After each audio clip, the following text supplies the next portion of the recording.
Hello and welcome. My name is Tom, and this is the Enthusiasm Project Season 12, Episode 3. And today we're taking a deep dive into the world of AI-driven creativity. Now, if you're anything like me, you've probably marveled at the incredible capabilities of artificial intelligence. But have you ever stopped to think how AI is revolutionizing the way we create? That's right. We're talking about AI tools that are pushing the boundaries of what's possible in the world of art, design, and music. From generating mind-bending visuals to composing symphonies that stir the soul, these creative AI tools are not just changing the game, they're rewriting the rulebook entirely. So buckle up, because in this episode, we're going to explore some of the most cutting-edge AI creations out there, and who knows, you might just be inspired to unleash your own AI-powered creativity. Stay tuned, because the Enthusiasm Project starts now. Music fades out. If you couldn't tell, I did not write that intro, and no human wrote that intro, because that was an AI intro. And AI, I'm not kidding when I say that this is what you're listening to now is not an AI intro. So that's what we're going to talk about today, is this world of AI tools that exists as for creators specifically. Now, we're going to look at this through the creator lens, not, there's a bunch of lenses you could look through it, but we're going to focus this on as a creator, whether it's video, podcast, streaming, whatever, in this world of where AI tools currently are, knowing that they will continue to change and grow at a crazy pace. Let's look at them, the good, the bad, the ugly, and maybe even some positives about them. That's going to be the meat and potatoes of today's episode. But of course, there's a few things to do before we dive into all that. I've got a couple messages and we've got some gear to talk about. Gear, I'm using a totally new setup right now. I didn't really mean to do that, but that's what's happening. But kind of a new setup. So the microphone I'm talking into is the Rode NT1 Signature Series, which you might be saying, that's not a new microphone. It's been out for like 6 months, and it's a pretty basic modification on a microphone that had already been around for a lot longer before then. Yes, you're correct, but this one's blue. So even though this is an audio-only version of this podcast, you're listening to a blue microphone, but not a blue branded microphone, just a microphone that is the color blue. When Rode announced the NT1 Signature Series last year, they teased that they were going to come out in different colors, and then it just sort of took a while, and I had signed up on their website, like, notify me when new colors available, and finally I got an email a couple weeks ago that was like, oh, in stock now, and so, of course, I got the blue one.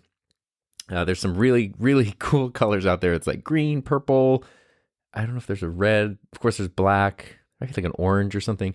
Really cool looking colors for the microphone. And something that was strange about it is that the colors aren't as saturated as Rode normally goes. When Rode does things in color, they tend to be very, very bright, vivid, saturated. If you look at the Rode cables, the buttons on the Rodecaster Pro, the windscreen that I have for my pod mic that's bright blue that they'll be coming out with for sale soon, everything's really bright. And these are a little more on the pastel side of things, which I was initially kind of bummed out about because I wanted that super bright color, but in person they look fantastic. And I know I'm spending a lot of time talking about how a microphone looks and not how it sounds, but they look fantastic. And I realized once I had the blue one here, and then someone also sent me a photo of the green one in real life, it's currently kind of hard to find pictures of these in real life. You can only find like the marketing images, which gives you kind of a skewed thing. So in real life, the colors are very pretty, and I realized that the blue is very similar to Daphne blue, which is a Fender guitar color, and the green is very similar to Surf green, which is also a Fender guitar color, and those just happen to be my two favorite colors, so now I'm very tempted to get the green one as well, just for funsies. But so that's what you're listening to me on right now. The cool thing about this microphone, the NT1 has always been a great microphone, and I guess it's the 4th gen that had been available up until last year. Super solid microphone, one of my all-time favorites, and then Rode came out with the 5th gen, which was also just as good, except it had USB functionality, which was cool because it had 32-bit float audio when you were doing USB, which is awesome, but it was also kind of a letdown because it had nothing else in terms of USB, specifically no headphone monitoring. So it's like impossible to monitor your audio with no latency on that microphone, because the only way to monitor it is through, your computer or whatever you have it connected to. Anytime you run a USB microphone into a computer and then you try to monitor it through that, you introduce latency, which is unpleasant and distracting. So there's no like headphone jack or anything on the microphone, which is unfortunate. So very cool USB features, but not super usable. Can't spell usable without USB, and somehow they did. And then they came out with the Signature Series, which was a much more direct update to the NT1. Basically, it's the 5th generation without that USB functionality and for almost $100 cheaper. So it's a $160 microphone. And, I think it's a great sounding microphone. I've always loved the NT1 family of microphones. And that $160 also gets you a really nice, super solid shock mount and a pop filter. Oh, and I think it actually comes with a cable too. It comes with like a whole kit for $160, which is awesome. You jump into the world of condenser microphones. It's great for spoken word, great for music, great for all that kind of stuff. And so that's the microphone I'm using right now. I do have it on the Elgato low profile boom arm, the white one that I made a video about recently. So that's why I said it's sort of a new setup. Like, I've had an NT1, I've even had a Signature Series, but I haven't had this blue one. I've had an Elgato low profile arm, but I haven't had this white one, which is it has all the updates that they've done over the past few years. Basically like better tension knobs, much stronger magnets, few more like holes for routing your cables and stuff. So it's just a more enjoyable and better to use boom arm than it used to be previously. And that is all running into the Mackie DLZ Creator XS, which is excessively small. It's, I did a whole video on this. It's basically Mackie's version of the Rodecaster Duo, a dual input, much smaller version of their larger DLZ Creator. But just like the Rodecaster Duo has all of the processing power and all the internals of the big Rodecaster Pro in the smaller package, same here. This has all of the processing power and capabilities of the big DLZ Creator, just in a smaller package, and it happens to be the exact same price point, $500, as the Rodecaster Duo. I really like this. If you watch my video about it, you'll know how much I liked it. I love the size, I love the form factor, I love the functionality. The big DLZ Creator is super cool, but it is just like way too big for me. And there are things about it that are clunky, like if you watch my review, it's the whole thing, but the Rodecaster Pro is just much more usable, in a lot of ways than the Mackies are. It's just more user-friendly, but the Mackies really let you dive under the hood. So right now, for example, let me see if I can dive into the channel here. I just have the condenser preset turned on, but then you can go into the EQ, and I adjusted my EQ a little bit. Maybe I could turn all that off. So here, if I turn off the EQ on this microphone, now this is what that sounds like. Basically just more out of the box. And now here's my EQ added in. I also have, some compression and noise gate and de-essing. If I turn all of that off, this is now just the dry sound of the microphone. And I will turn all of that processing back on. And I think this sounds really good, at least in my headphones as I'm monitoring this. But, and the DLZ, both of them will set your gain automatically, which is super nice. So you just push a button, talk into the microphone for a few seconds. It sets your gain perfectly. And then when I go over here, as if you can see, when I go to my home page and turn everything up to the Unity level, I'm getting a good signal, and I can just monitor that super easily. So that's what I'm using right now. That's what you're listening to me on, and that's what you'll be hearing, some of the messages and things running through as well as we go through this episode. So that's the gear segment. Moving on to some listener messages. I have 2 returning long-time listener messages. It wouldn't be a season of this episode without messages from these guys. So we're going to start off with a message from Gil. This is a super interesting question that I've never been asked before, and I don't know if I've ever actually considered before. So take it away, Gil. Hey, Tom, this is Gil. I hope all is well. Quick question. What rituals do you invoke to have the best podcast or YouTube video? For me, I like to clear and clean up my studio space or any space that I'm in order to allow creativity to flow. I learned this from my second grade art teacher, Miss Orlando, and that idea has stuck with me ever since. And she pretty much was saying, you cannot allow creativity to walk freely or come into your space if it's like clutter or like stuff all over the place. Like it's just going to be bumping and you're just going to be distracted. And for me, it works. So I'm wondering, what tactics or summoning rituals do you invoke to summon the best YouTube video or podcast? All right. Thank you so much. All right, thanks, Gil. That was an awesome question. And I do have to say, I know you live in Florida now. I don't know if you grew up in Florida, but if you did, and your teacher's name was Miss Orlando, that's hilarious. So I'm sure if that was the case, she's probably very tired of hearing about that. But it's new to me, so it's funny to me still. This is a really cool question. What rituals do you have to like make the best thing possible?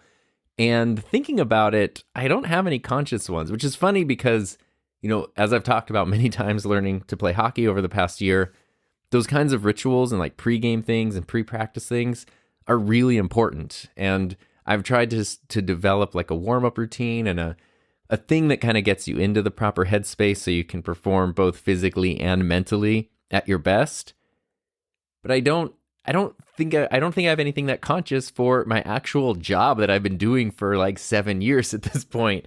But thinking about it, I think there are sort of unconscious or, you know, things that I do without being aware. And a big one, like you said, keeping things clean and organized, I think is huge. Right now, I'll be honest with you, I was working on a thing before recording this, and my desk is very cluttered, and it's stressing me out. I don't like it. So if this were nice, clean, organized, and I could sit down here and just not have to deal with that mess, I would feel significantly better. So I think that is a good one. That's something, essentially the thing that I've realized that I try to do is clear my mind of everything that's not related to what it is that I'm making. And so, for example, on a day that I'm going to make a video, I usually like to set up everything the day before. So not just, you know, outlining and scripting and stuff, but setting up cameras, setting up any props or, you know, things that I might need for the video, testing everything. So that way the next day when it's time to make the video, all I think about is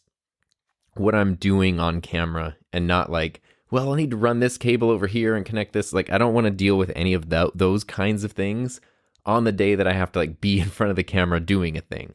And that really does help quite a bit. And then also, like I actually just mentioned, like we talked about in the last episode, scripting and outlining, making sure that I know, you know, what I'm doing, what I'm talking about. Sometimes it's more formalized, sometimes it's less formalized, but not just totally winging it. Actually having a structure and an outline and a purpose is a very important thing. And once I do that, it really puts my mind at ease and then lets me focus on the fun of making whatever it is I'm making. So I guess that's kind of the biggest ritual that I have. So appreciate the message, Gil, as always.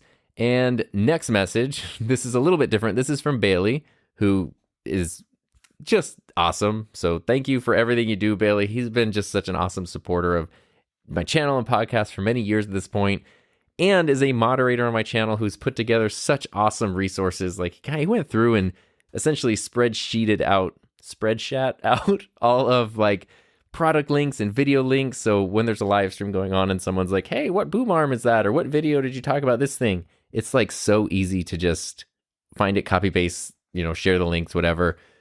Very cool thing that I should have probably had the foresight to create myself, but I didn't. And then Bailey did, and he really bailed me out by doing that. So I have a message from Bailey here. The difference between this one and last one is I have not heard this one yet. I told Bailey that I would react to it live, so I don't know what it is. I don't know if it's just a simple question or what, or something that's going to be like, you know, demonetized. I don't even know if this podcast is monetized. It'll get it monetized and then demonetized. So I don't know what we're in for here, but let's see.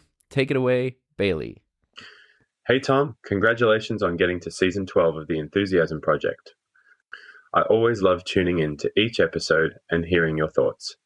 At the start of episode 2, when you were talking about quote-unquote kids these days, I realized how often even I say that.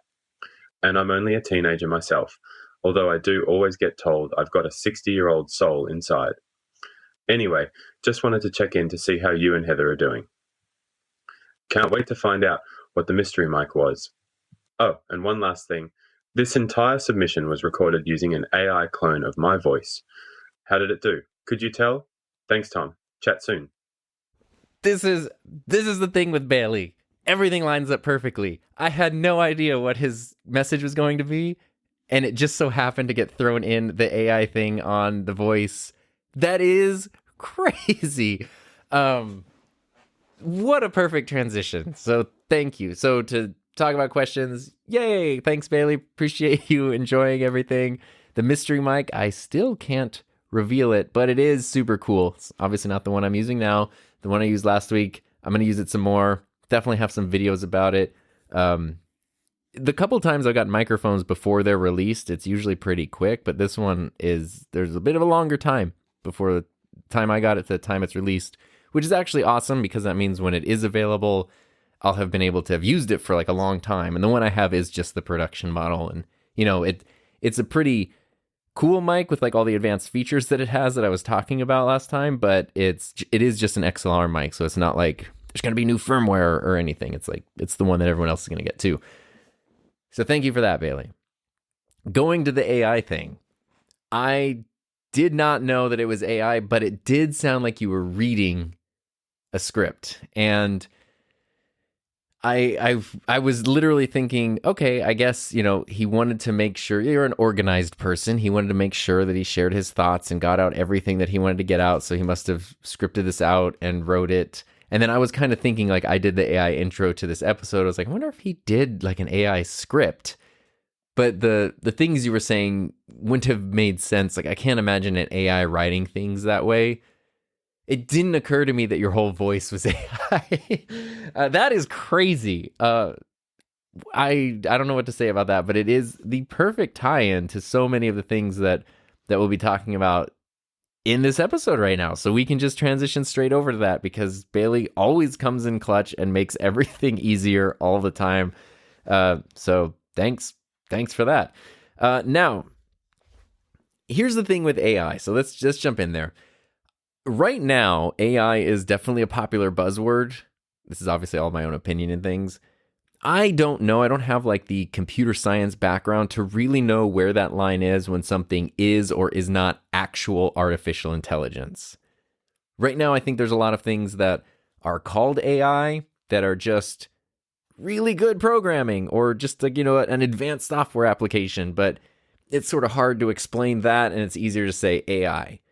It kind of reminds me of like from 2004 or 5 to like, I don't know, 2013, 14. So many things just had a lowercase I in front of them. Like if a company was going to make like a clock radio, instead of calling it like clock radio, they would call it iHome or, iBlank, whatever it is. Like it's just lowercase I product name. Even though nothing else changed, but then it just tied itself in with things like the iPhone, the iPad, the iMac, the iPod, all that stuff that was huge at the time. And, then the companies found out they could sell more of them that way. They could probably sell them for a higher price just because of that lowercase I. And I feel like AI right now is sort of similar, where there's a lot of things where it's like product name with AI or product name AI product name. And I don't know if those things actually have it. I feel in some cases there's nothing even close to AI, where in other cases it's a pretty advanced thing that's hard to explain. So they just say AI just to make it, just to sort of set expectations for people. And then maybe in other cases it's a genuine, I don't know what makes something officially an artificial intelligence, but it goes in that direction. So keep that in mind. Like, I'm not a computer scientist. My knowledge in this area is not my area of expertise. So, feel free to correct me when I'm wrong anywhere. But the things I'm looking at specifically are creator-based AI tools, quote unquote AI tools, especially things, obviously ChatGPT, DALL-E, that kind of stuff is huge. Photoshop has a lot of cool stuff. Adobe's been doing a lot of AI things. Those types of tools that we as creators not only can interact with, but are also in a lot of cases confused and scared of because they are already so powerful that they're scary. And this is where It's an interesting thing. It's probably different for everybody. Like I'd be curious to know what someone 20 years older than me thinks and someone 20 years younger than me thinks. 'Cause I'm right here and, 38 years old, still young-ish, but definitely old enough to be kind of stuck in my ways and have a like, this is how things used to be and are supposed to be kind of mentality that creeps in sometimes. And I don't want that. Like, as I get older, I don't want to be the completely stuck in my ways person, because right now, when it comes to AI, for an example, there are a lot of people who feel nervous and apprehensive and unsure about it. And I'm one of those. But as time goes on, I feel like there's going to be less and less of those people, not just because people will change their opinions maybe, but because, time goes on and there will be generations of people eventually that grew up not knowing anything but having these tools. And so they're not going to think it's weird. So if I'm over here saying it's weird, at a certain point, it's like I'm going to be the weird one thinking it's weird, I guess. So having like a healthy skepticism, but realizing this genie is not going back in the bottle unless there's, I don't want to jinx anything, knocking on wood here, but unless there's like the whole grid goes down, we lose the internet entirely, in which case not having access to Chat GPT would be not the biggest problem in the world. But, barring something absolutely catastrophic like that, these tools are here. And they're just going to stay, and they're going to continue to evolve, so you can dig your heels in or put your head in the sand. But I feel like in the long term, that's just going to put you at a disadvantage, as opposed to learning more about them, seeing how they may or may not work for you, but at least understanding them, and then potentially finding ways to use them, learning how to use them responsibly. Kind of all the stuff I used to talk to my students about with technology in general prior to AI, just smartphones and the internet. It's like, yeah, smartphones are the bane of every teacher's existence, but they're not going away. So rather than just like letting kids be babysat by them or trying to run a dictatorship where we pretend they don't exist, let's teach people how to use them responsibly and effectively. And I feel like AI tools are very similar to that. Like anytime there has been a technological advancement, whether it's the wheel or artificial intelligence, if it can be used for bad things, humans will use it for bad things. And I think that's just a given. And with something like this, if you're a creator person, it's really scary because it does kind of feel like you have a target on your back more than you did in the past. And like these things are potentially more impactful to what you do in a potentially negative way, and something that can take away the value of what you do, or, take away a job, take away an audience, whatever it is. So I fully understand the trepidation and the worry with these tools. But there's also a lot of really cool stuff that they can do as well. And that's what I've been trying to really like open up my mind to over the past few months. And I feel like I've now got a pretty good handle on how I feel about these current tools. And that's really what I want to share from the creator perspective, because again, they're not going anywhere. So we can kick and scream all we want, but maybe exploring them. And even if, I've explored them a bit and found things I like about them and things I don't like. But even if you explore it, you find things you don't like, at least you have, that kind of perspective. Heather and I were talking on a recent episode of the Couples Table about virtual reality and like headsets and things, which is something I had absolutely no interest in at all until I started playing hockey. And sometimes you can't go to the rink every day, or for whatever reason you can't play.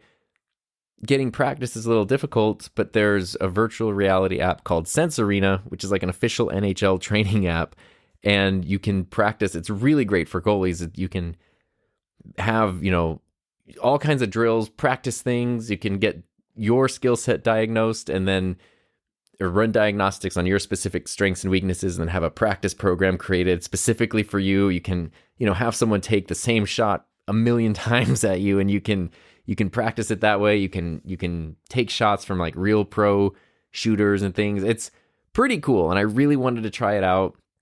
So I got a Quest 3 headset and, a Sense Arena subscription, kind of thinking, okay, VR is something I'm not interested in at all. And there's a chance I might just return this because I might not be into it. But if I like it, it'll be a cool tool to have for hockey and for practice. And I got it, and literally, as soon as I turned on the headset, before even installing Sense Arena, just turning on the headset, it was, like mixed reality. Like you can see the room that you're in, and then a little screen popped up that was like, enter the Wi-Fi password. And I was I was verbally going like, wow, this is amazing. And Heather was like, what are you doing? It's like, I'm entering the Wi-Fi password. And it was probably the most fun I've ever had, entering a password into something.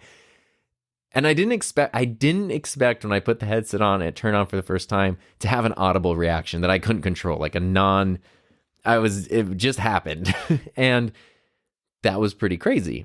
And then obviously like Sense Arena was super cool. But after a couple of days, I was, like, oh, what else does this do? Oh, there's a YouTube app. Turns out watching YouTube videos, not even VR YouTube videos, but just YouTube videos in this big, what feels like a big theater, is really, really cool. And then there's like, Heather and I take body combat classes at the gym, which is sort of like this shadow boxing class, I guess you could call it. They have a really cool body combat app where it's like, you're in this crazy virtual environment, you're punching targets and they explode, and there's a leaderboard with other people that you're in the class with at the same time. So there's this competitive part to it. There's all this stuff that's really fun, and I feel like I get it now. My initial feeling was like, I'm going to try this out, and if you had to ask me to bet, I would bet that I wouldn't like it and I would end up returning it. But it turns out I actually liked it. It's almost like way back when I got my first Apple Watch, which was like right after they came out. I had a Fitbit back in the day, and I really liked it because I like tracking, my activity and stuff. And the Fitbit I had was super, super basic, but if I was getting a phone call, it would tell me, a little thing would pop up on the very basic like LED display or LCD display.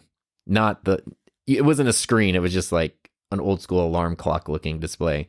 It would tell me like who was calling, or let me know that I got a text message, but it wouldn't show me the text message. And I was surprised at how helpful that was, because there were so many times where I'd be like up on a ladder, working on something. I'd hear my phone ringing. I would look at the Fitbit and I could tell that it was like a spam call or something I didn't need to even worry about.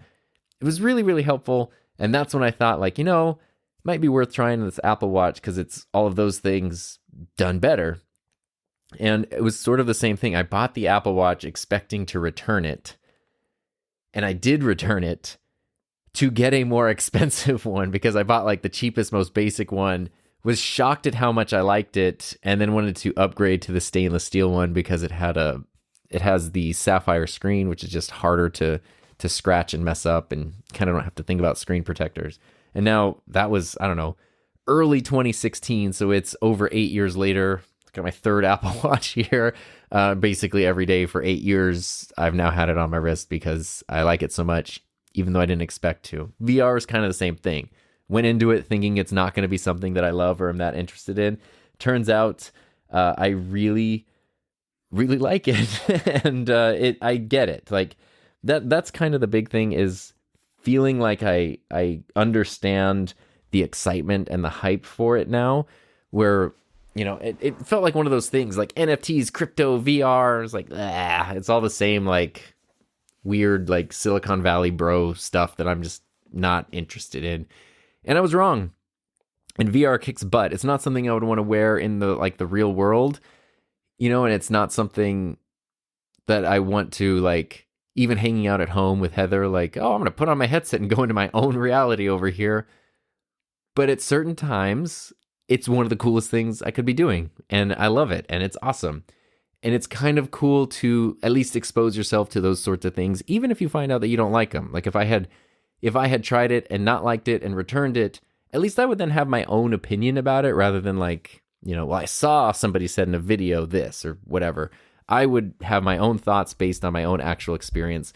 And I think that's really important. And that's when it comes to all these different AI tools, it's kind of the same thing. I feel like it's important to have your own experience and stuff like that. And they can be used for bad. So from the creator perspective, not even getting into like, students using them for plagiarism or anything like that. But from a creator perspective, you could, even with the free option, like ChatGPT, the free version, you can do a lot, but if you spend like $20 a month, even just for 1 month, and you get access to Dolly and stuff, which is generative imagery, and then you also get ChatGPT 4, like the most updated version, you could literally say, can you create a title, thumbnail, and script for an 8 to 10 minute YouTube video about the Rode NT1 Signature Series? You could even say in the style of, Tom Buck, or in the style of Gerald Undone or whatever, and it will do it. I don't know. Actually, I'm going to try to pause this recording and do that real quick. Alrighty, so that was also my first time using the record pause function on the Creator XS, so hopefully that sounded okay. That took about a minute, is really the only time I took there. And, okay. This is one of the times I wish I was doing a video podcast so you can see here. I asked chat to do exactly what I told you. Can you create a thumbnail, title, and script for an 8 to 10 minute YouTube review of the Rode NT1 microphone? And it gave me a description for the thumbnail. The thumbnail will feature a close-up of the microphone set against the blurred background of a cozy personal recording studio. The microphone is in sharp focus, showcasing its sleek design and build quality. Subtle lighting will highlight the microphone's texture and curves, making it stand out.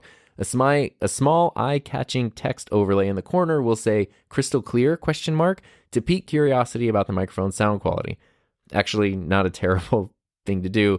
And then I asked it, can you create that image? And it created a thumbnail that looks like that, although it is a microphone that says Rode NT1, but it is not a Rode NT1. It's like generic condenser microphone. But it gives me an idea, honestly, of like the tone, the vibe. I could take that and try to recreate it myself, and I don't hate that idea. Even crystal clear ? In the thumbnail, not terrible. The title it gave me is Rode NT1 Review the Ultimate Studio Mic ? Nothing wrong with that title. And then the script is broken down into segments. So it is literally timestamped. Intro, 0 to 30 seconds. Opening shot, fade in from black. Music starts. Quick montage of the microphone at different settings.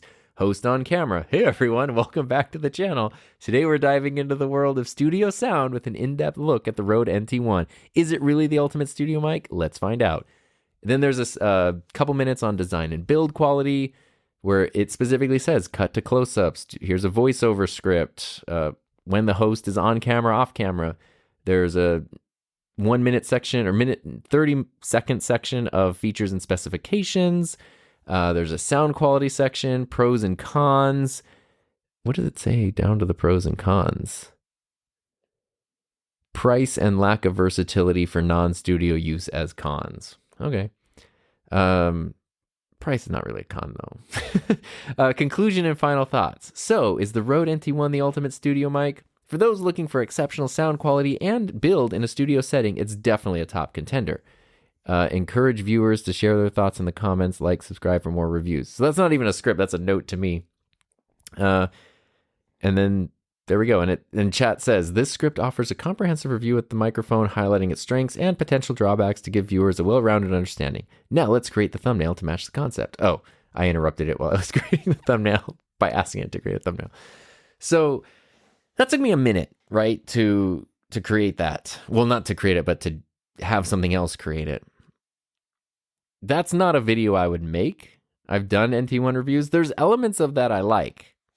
I don't hate the title. I don't even hate the concept for the thumbnail. I don't even hate the structure, actually. I think the structure makes sense. I mean, this is how I usually structure my videos, like design and build quality, sound quality, pros and cons, conclusions, features and specs. Like those segments and the amount of time we spend on each one of them actually makes sense. The content of those is pretty thin. I feel like if I made this video just using this script, it would definitely come across as like, do you really know anything about this microphone? Or are you just saying general things that could apply to almost any microphone? And there's some stuff that is, I would call it wrong, like where, price being a drawback of the NT1. Absolutely not. In the world of microphone, like objectively, it is a great priced microphone. So, there's those kinds of things. And then it's a little thin on things like, oh, it's not great in a non-studio setting. What does that mean? Like, are we going outside? Why is it not great? Is it because it's a condenser versus a dynamic? Should we talk about condenser versus dynamic? And obviously there's no personality in this. Like there's no jokes, there's no wordplay, there's no, anecdotes about personal experience or anything, but it's an outline. Now, I have seen people do this and then just make this video. Just, okay, cool. I'm going to load that into the prompter, make it.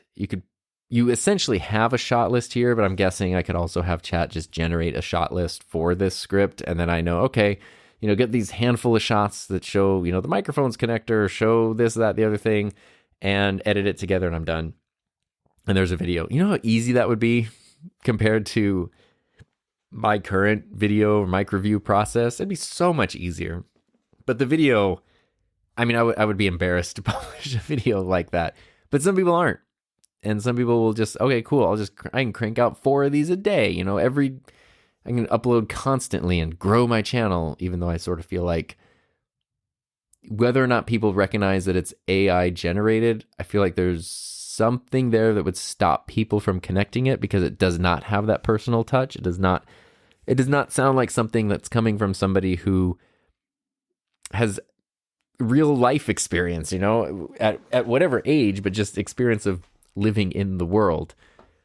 I don't know if this will get better in a year or whatever, but that is a thing that makes me sad, is when I've seen people just copy and paste chat scripts into videos and think that it's almost like this easy button cheat mode that they've uncovered to like unlock YouTube potential. Now they can just keep making everything. And then it's like, I don't know, that it freaks me out because it's like, who are you even making this for? Because I can't imagine human beings wanting to listen to that. And just last week, I logged into LinkedIn for the first time in a long time, like a couple of years. And they've added a few things.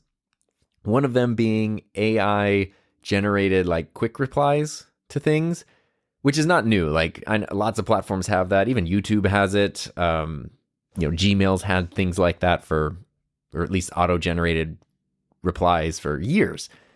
But LinkedIn kind of went a step further and totally closed the loop in a way, because like if somebody posts something, you can do a like generated AI quote unquote quick reply to it. But then the person who posted it, if they see that, they can do an AI generated quick reply to yours. And what are we doing? Like, what are we doing at that point? And that's the thing that almost freaks me out when I think of people just sort of like copying this AI script, making that video, posting it, and then it's almost like, okay, I don't know, some view bot is just gonna watch it and like leave a fake spam comment, and like then it's just that dead internet thing. I don't know if you've heard about the dead internet theory. I forget the exact percentage, but it's at least 50, but it might be as high as like, there's an estimate that like 80% or something along those lines of all activity on the internet is non-human. It's bots and AI and scripts and whatever it might be. And so most of the internet is dead, is the term, because it's just these artificial things like interacting with each other and there's nothing actually going on there. That is scary. I don't want to live in that world. I don't want to create things that encourage that. But I think that would be an irresponsible use of this. And so is there a good use of this? Absolutely, I think there is. And I've tried to find ways to incorporate stuff like this into my own workflow. And when it comes to scripting and outlining, I do not use chat to script and outline. You could probably tell by my videos. But one thing I have done in the past is I've almost used it as a check in a weird way. Especially, there are a couple of videos I made for clients over the past year where they want something. Like one video I did for a client was how to get started with podcasting. On my channel, I would make that video for my audience, which I kind of know who they are, and most of them have some level of experience with audio video production, or even if they don't, they're totally willing to put in the work to learn more about it. This client's audience was like, it's almost like people who need to make a podcast but are not audio video production people, which is a thing that happens in the world now. You could find yourself like working at a company and suddenly it's like, oh, we got to do a podcast. I have to produce a podcast. I don't know how to do any of this stuff. It was like a video for that kind of person getting started. And so I wrote it. So basically it needed to be a very broad general outline of the process of starting and producing a podcast. And I put together my outline and my script for that, which I liked and I was happy with. But then I went over to chat and asked it, like, can you generate a script for a video for that video? I didn't use any of chat, but I wanted to see how it would structure it because I did kind of think that based on the info it had access to, it would create something that was appealing to like the broadest audience possible. And it turned out that my outline, the structure of my outline matched what chat did for the most part in terms of just the order that I went through everything, which was kind of cool. Because to me, it was like, okay, I feel a little more certain that the way I put this together is the best way to do it for this audience. And then, and then I made the video and it turned out to be a very successful video for that client, which is cool. So I didn't use AI to create the video, but I used it to sort of like double check that I was on the right path, doing something that I was a little bit unsure of. And that I think is really helpful. A way that I've used it also for my channel does have to do with titles. I actually kind of like this title, Rode NT1, the Ultimate Studio Mic. I wouldn't want to generate a title.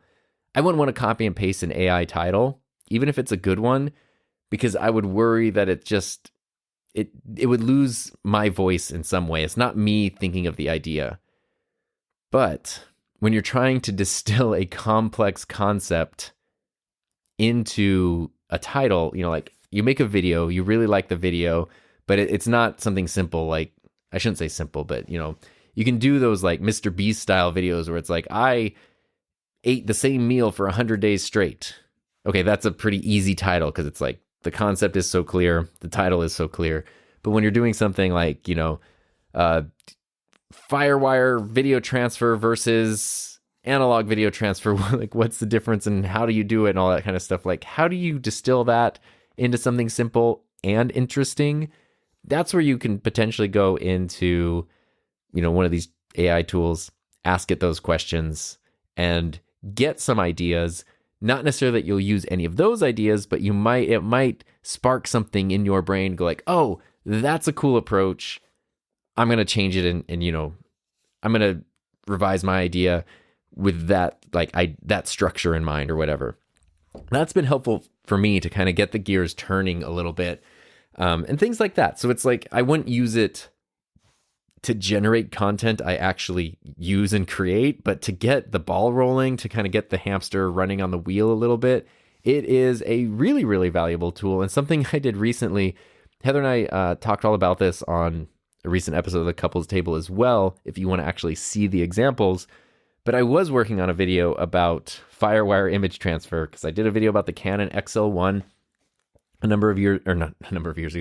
last year.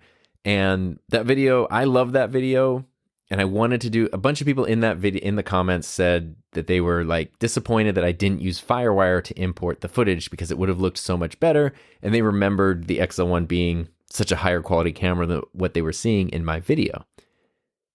I was a little dubious on this, but I didn't know how to import Firewire at the time, and fortunately, I had some people like reach out and tell me exactly what I needed to do and what different adapters I needed to get, and it's a little bit complicated. So I wanted to make a follow-up video that not only did show those Firewire examples, which is the highest quality you can import the footage, but also then explained exactly how to do it and what you need, so that way somebody's not stuck in my shoes where like, I kind of want to do this, but I don't know where to begin, so I'm just going to put it off for 3 years. And I think that's a cool, helpful video, but it's not the most exciting topic on the surface. So figuring out like the thumbnail for that was a little bit tricky because it's one of those things where it's like, if it's a thumbnail for the Rode NT1, yeah, you take a cool picture of the microphone. Awesome. In this case, it's like data transfer. So it's like, okay, there's a camera, there's a computer. I don't know, what do I do? So I asked chat like, hey, what are some thumbnail ideas for importing footage via Firewire? And it gave me a couple things that had like these really weird looking AI cameras that like, they were like digital cameras with half a film reel on top. They're really weird looking, kind of cool, but really weird looking, and it had that AI art look to it. So I would never just take one of those thumbnails and upload it. No.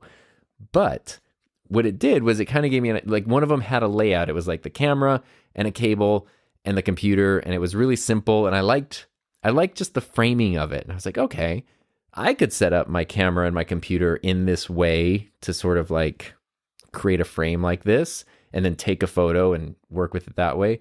And then the other example I didn't like as much, but I guess because I said Firewire, the cable in the example was like bright orange, like neon glowing lava orange. I was like, oh, I guess it literally thought like a wire of fire or something. But I was like, oh, that's a cool idea, actually, because the cable is kind of the most important part here. So, if I went into Procreate and then did like the light pen and the light brush to kind of like add a neon glow. And then I went in Photoshop and added in some flames to it. So it's like a fire wire. Huh? And it's like, it's probably the most fun / clear way I could communicate that concept. And it was, if you look side by side, my actual thumbnail does not look like a copy paste of the AI generated thumbnail, but you could see, you could see that it was inspired by that, and that's a cool thing. And then a thing that I've been using too, another tool, oh my gosh, Adobe, as much as I hate your licensing and subscription services, Adobe has some amazing AI tools. Not last season, but the one before on the help desk episode, Gil had sent in a podcast he was recording that had some messed up audio, and I ran it through Adobe's enhanced speech AI podcast thing, which is it's included if you have an Adobe account, but I think you get a couple hours for free. It's pretty phenomenal when it comes to like audio repair and voice repair. It's not, it can't take the worst audio in the world and make it something someone would want to listen to for an hour, but it can definitely save your butt in a few cases. And it saved mine. It saved mine a few times, not just improving audio, but there was one time I did a video last year. I think it was a studio tour video or something like that. It was a video where I was essentially walking around with my camera. It had the Rode mic on it. The Rode mic was facing backwards towards me, so that way I could just, my voiceover was recording it. I've done that many times. It sounds great. It works great, except when you don't plug the microphone into the camera, then it doesn't sound so good. And that's kind of what happened. So I ended up unknowingly recording audio with just the the camera's built-in microphone. And not only that, but the camera's mic is pointed towards the front, and I was behind the camera. And I spent so much time recording that it was like, and there were things that happened that like, it's not that I couldn't re-record them, but like I couldn't recreate. It would feel forced and fake. And so I ran it through Adobe's enhanced thing, and the audio sounded awesome. Like it almost sounded too good. I actually had to mix in some of the bad audio with it to sort of let it like breathe a little bit or feel like it had room space. But it completely saved the day. That video was totally usable. The audio was a non-issue. Like it got the audio sounded great. Nobody talked about the audio. The video just went out. We talked about the subject that the video was of, and not a production issue with the video. So things like that, it's an absolute lifesaver. And then Photoshop has generative fill, which if you use Photoshop, it's just so awesome. It's something that initially I looked at it as like, this is a way to do things in Photoshop that I could do myself. But instead of spending 30 or 45 minutes doing it, I can spend 20 seconds and Photoshop will do it for me.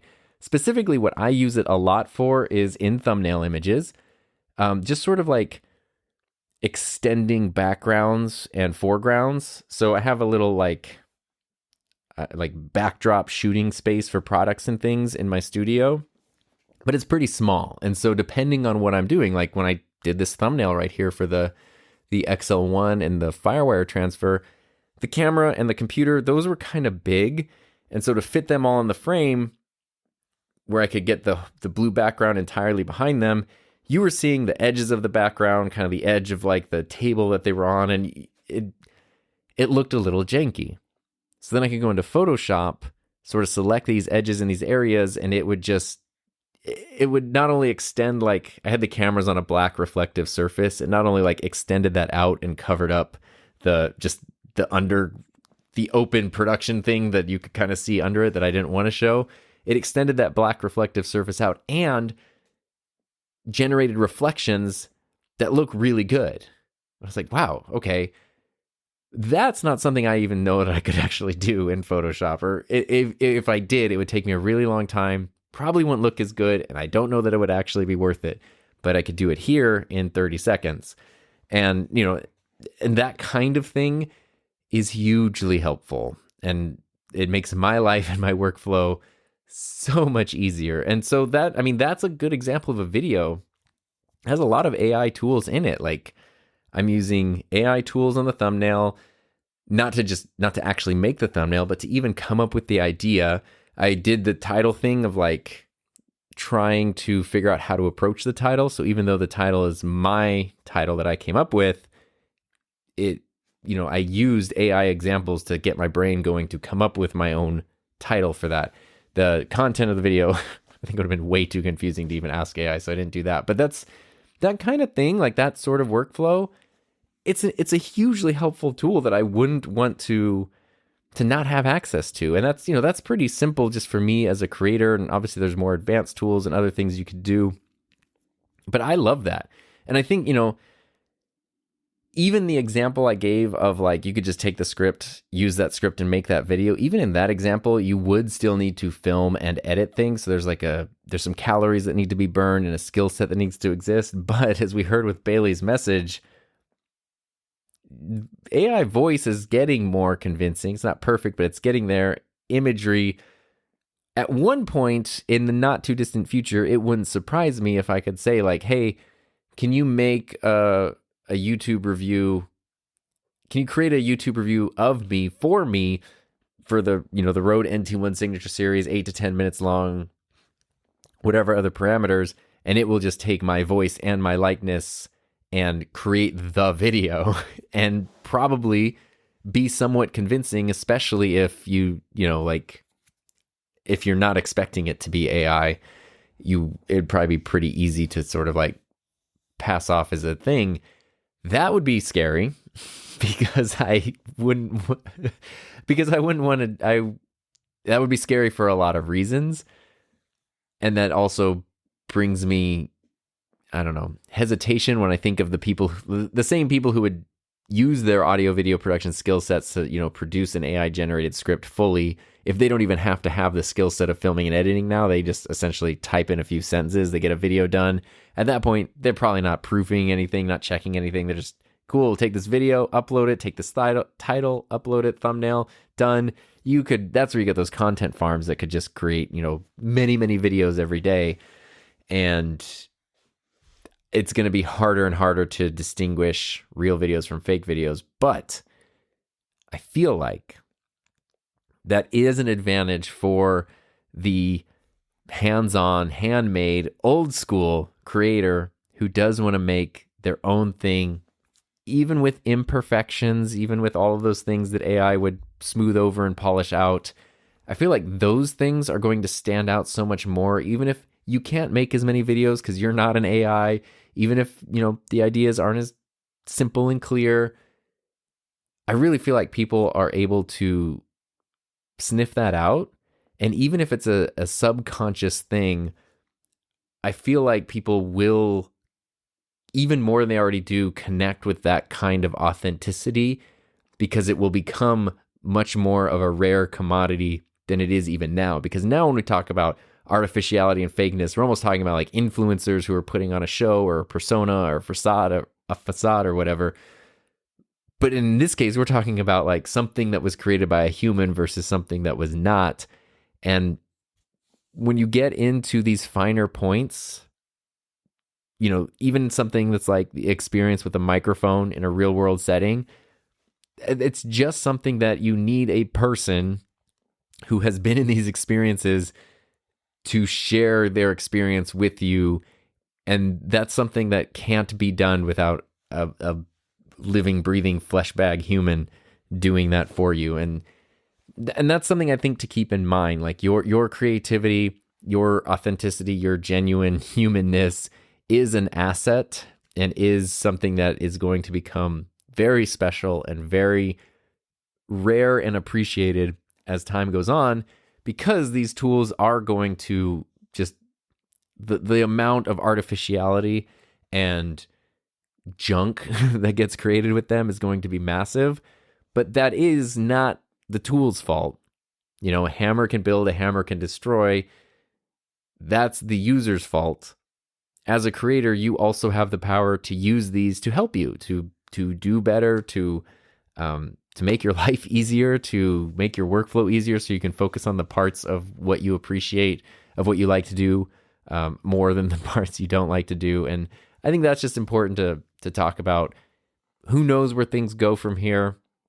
But essentially, I would like to encourage you, in the end, if nothing else, especially if you're hesitant about any kind of AI tools, I would encourage you not to dig your heels in the ground or stick your head in the sand, but to try them out yourself, form your own experience and your own thoughts and opinions about them, and then go from there. Even if you decide that you hate them and you want nothing to do with them, I think having your own experience generate that opinion is incredibly valuable. And you never know. You could find something that's absolutely awesome that you really, really want to keep using and actually makes your life a little bit better. So that is all I got to say about AI today. So thank you for listening to that. If you have any thoughts, because this is I know this is a topic, feel free, tom@enthusiasmproject.com, or you can go to hi-my-name-is-tom.com and leave a voice message just like Gil and Bailey did. And thank you, Gil and Bailey, for your messages. I appreciate it.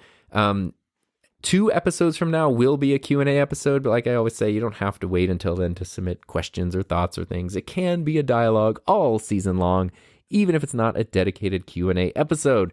So thank you so much for listening. I appreciate it. I hope you have a safe, happy, healthy rest of your week, and I will see if I can push the right button on this new mixer, and I'll see you next time.